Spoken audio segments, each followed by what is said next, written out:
जमीन अपनी। नमस्कार दोस्तों, मैं शिवेंद्र आप सभी को स्वागत करता हूं शिवेंद्र ब्लॉग में। तो कैसे हैं दोस्तों? उम्मीद करता हूं आप लोग बहुत अच्छे होंगे। दोस्तों आप लोग थोड़ा सा क्लिप देखे होंगे जो कि रंग दे बसंती का ट्रेलर आने में बहुत जल्दी आप लोगों को देखने के लिए मिलेगा, 1 से 2 दिन के अंदर।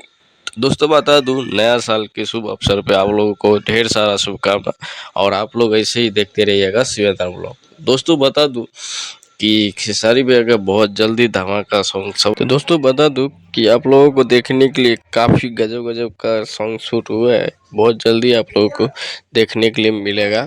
और भाई लोग ऐसे ही आप लोग देखते रहिएगा शिवेंद्र ब्लॉग। और भाई लोग बता दूं कि मेरे चैनल पर नया चैनल को सब्सक्राइब जरूर कर लीजिएगा और बेल आइकन दबा के पेस्ट करें, ताकि हर भोजपुरी का अपडेट आप लोगों को सबसे पहले मिले। और भाई लोग ऐसे ही देखते रहिएगा शिवेंद्र ब्लॉग। चलते हैं, अगले वीडियो में मिलेंगे फिर से आप लोगों के साथ। जय हिंद, जय भारत।